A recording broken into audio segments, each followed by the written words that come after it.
Lei 14.939, de 29 de dezembro de 2003, dispõe sobre as custas devidas ao Estado no âmbito da Justiça Estadual de primeiro e segundo graus e da outras providências. Capítulo 2. Da contagem. Artigo 4. O artigo 4 foi vetado pelo governador, mas eu vou ler mesmo assim. Artigo 4. Custas são despesas com atos judiciais praticados em razão de ofício, especificados nas tabelas constantes no anexo desta lei e referem-se ao registro, à expedição, ao preparo e ao arquivamento de feitos. Artigo 5. Além dos valores estabelecidos nas tabelas constantes no anexo desta lei, incluem-se na conta de custas finais, inciso 1, os serviços postal, telegráfico, telefônico e de transmissão por fax ou fax modem, a cópia reprográfica e o protocolo integrado. Inciso 2, a veiculação de aviso, edital ou intimação. Inciso 3, a remuneração do perito, do intérprete, do tradutor, do assistente técnico, do agrimensor, do psicólogo judicial, do assistente social judicial e do médico judicial, arbitrada pelo juiz. Inciso 4, as certidões, os alvarás e os instrumentos. Inciso 5, a indenização de transporte e hospedagem de oficial de justiça, de juiz ou de outro servidor judicial por este requisitado para realizar atividades externas vinculadas e indispensáveis ao processo. Inciso 6.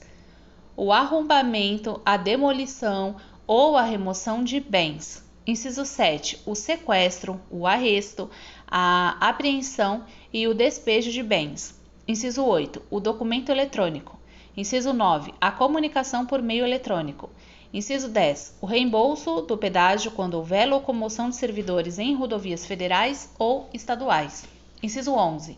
O reembolso de despesas com a travessia de rios e lagos. Parágrafo 1. São contadas, ao final, contra o causador ou requerente do ato, não se contando contra quem as houver impugnado, as custas de: Inciso 1. Termo ou ato desnecessário ao regular andamento do feito, ou de escritas supérfluas. Inciso 2. Despesa com andamento protelatório, impertinente ou supérfluo do feito ou de que já houver nos autos, exemplar, certidão ou traslado. Inciso 3. Diligência. Se o ato que a determinou pudesse ser praticado no auditório do juízo ou no cartório, ou se fosse desnecessário. Inciso 4. Retardamento nos termos do parágrafo 3 do artigo 267 do Código de Processo Civil. Parágrafo 2. As custas de retardamento são devidas. Inciso 1. Pelo excipiente que decai da execução. Inciso 2. Pelo agravante, quando o juiz ou a cor negar seguimento ao agravo, ou quando o juiz ou a de quem dele não conhecer ou não lhe der provimento. Parágrafo 3. O juiz ou relator fundamentará a decisão em que aplicar o disposto no parágrafo 1 deste artigo. Parágrafo 4. As cistas de arrematação, licitação, adjudicação ou remissão correm por conta do arrematante, do licitante, do adjudicatário ou do remidor. Parágrafo 5. Haverá custas para praça ou leilão quando realizados pelo oficial de justiça e serão recolhidas de acordo com a tabela constante no anexo desta lei. O parágrafo 4 eu vou ler de novo, porque eu acho que teve um erro de digitação, porque tá as cistas de arrematação. Eu pensava que era as custas de arrematação, mas enfim, eu acho que não tá errado não. Vou ler de novo. As cistas de arrematação, licitação, adjudicação ou remissão correm por conta do arrematante, do licitante, do adjudicatório ou do remidor.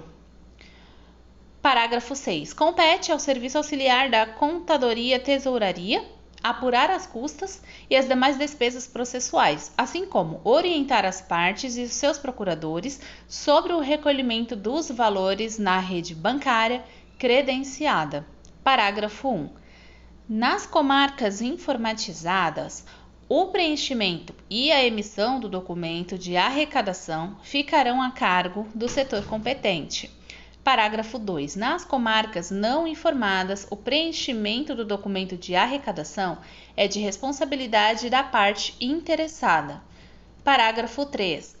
As tabelas de custas com valores em unidade monetária nacional serão afixadas nas contadorias judiciais e nos setores competentes para a emissão dos documentos de arrecadação. Capítulo 3. Da não incidência e das isenções. Artigo 7. Não há incidência de custas nos processos: inciso 1, de habeas corpus; inciso 2, de habeas data; inciso 3, de competência do juízo da infância e juventude. Artigo 8. Não se sujeitam ao pagamento de custas: inciso 1, os feitos de competência dos juizados especiais; inciso 2, o inventário e o arrolamento, desde que os valores não excedam a 25.000 UFE-MGS, que são 25.000 unidades fiscais do Estado de Minas Gerais. Inciso 3, a pedido de alvará judicial, desde que o valor não exceda 25.000 unidades fiscais do Estado de Minas Gerais. Artigo 9. A dispensa das custas dos juizados especiais ficará prejudicada caso haja recurso para as turmas recursais. Parágrafo único. O recorrente vitorioso serão ressarcido das custas que houver pago para interpor o recurso a que se refere o caput deste artigo. Artigo 10. São isentos do pagamento de custas: inciso 1, a União, o Estado de Minas Gerais e os seus municípios e as respectivas autarquias e fundações. Inciso 2. Os que provarem insuficiência de recursos e os beneficiários da assistência judiciária. Inciso 3. O autor nas ações populares, nas ações civis públicas e nas ações coletivas de que trata a lei. Inciso 4. O autor de ação relativa aos benefícios da Previdência Social até o valor previsto no artigo 128 da Lei Federal nº 8.213, de 24 de julho de 91, considerando-se o valor em relação a cada autor, quando houver litisconsórcio ativo. Inciso 5. O réu que cumprir o mandado de pagamento ou de entrega da coisa na ação monitória. Inciso 6. O Ministério Público. Inciso 7. A Defensoria Pública. Artigo 11. A Fazenda Pública ficará isenta de custas nos processos de execução fiscal quando: inciso 1, desistir da cobrança; inciso 2, promover o arquivamento dos autos; inciso 3, por insuficiente para a satisfação do crédito tributário, o produto dos bens penhorados. Capítulo 5. Do reembolso das verbas indenizatórias. Artigo 18.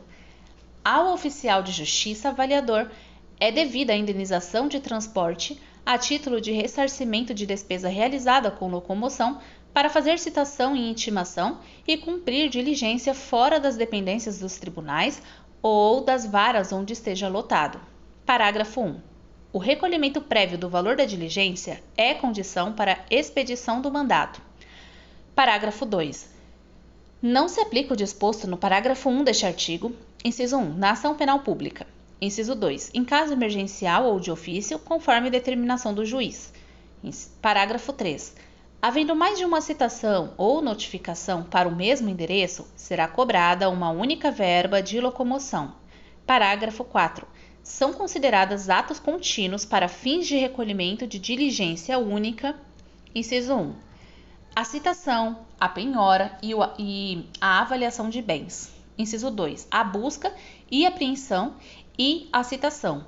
Inciso 3. O arrombamento, a demolição e a remoção de bens.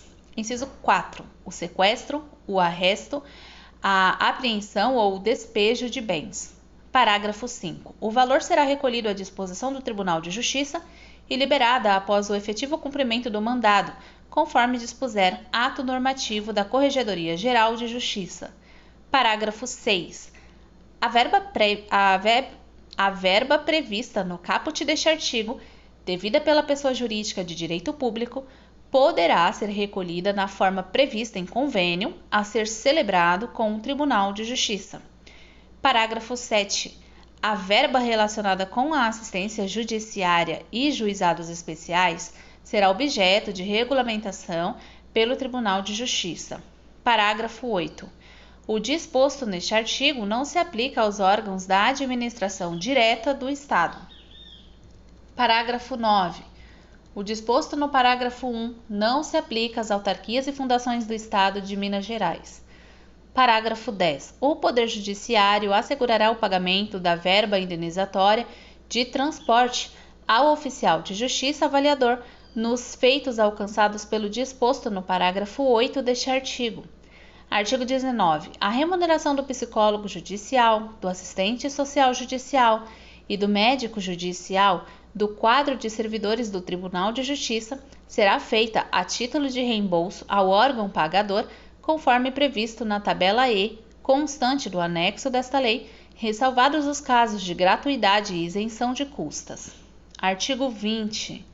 Para o cumprimento de citação, intimação, notificação, estudo de caso e averiguação em que seja necessário o pagamento de pedágio em rodovia estadual e federal ou o reembolso de despesa com travessia de rio ou lago, o valor desembolsado previamente pela parte requisitante da diligência. Capítulo 6. Da fiscalização e das penalidades. Artigo 21. Cabe à Corregedoria Geral de Justiça, ao juiz de direito e ao Ministério Público, de ofício ou mediante solicitação do interessado, fiscalizar o cumprimento do disposto nesta lei. Artigo 22. O escrivão fiscalizará na primeira e na segunda instâncias o recolhimento das custas prévias e finais, remetendo à contadoria a conferência da exatidão dos resultados, se necessário. Parágrafo único. Havendo divergência entre o valor da prestação e o valor da causa, caberá ao escrivão judicial ou ao diretor de cartório promover os autos ao magistrado de primeiro e segundo graus para deliberar sobre o recolhimento complementar de custas. Artigo 23. É expressamente proibida a arrecadação de percentual incidente sobre as custas para a formação de caixa de manutenção de prédio, de fórum ou de instalações funcionais. Artigo 24. Cabe à Secretaria de Estado de Fazenda e à Corregedoria Geral de Justiça fiscalizar os valores devidos ao Estado dentro das respectivas competências legais. Artigo 25. Na falta de pagamento de custas, da taxa judiciária ou sua complementação e de outros valores devidos ao Estado, ou no caso de seu pagamento a menor ou intempestivo, se a quantia devida não for paga na forma e no prazo estabelecido no artigo 30, o montante apurado será acrescido de multa de 10% sobre o total não recolhido. Parágrafo único. Na hipótese de fiscalização efetuada pela Secretaria de Estado de Fazenda, independentemente da fase de tramitação processual, será aplicado o disposto no artigo 112 e, se for o caso, no artigo 112-A da Lei nº 6763, de 26 de dezembro de 75, desde que não encaminhada regularmente a certidão de que trata o artigo 30.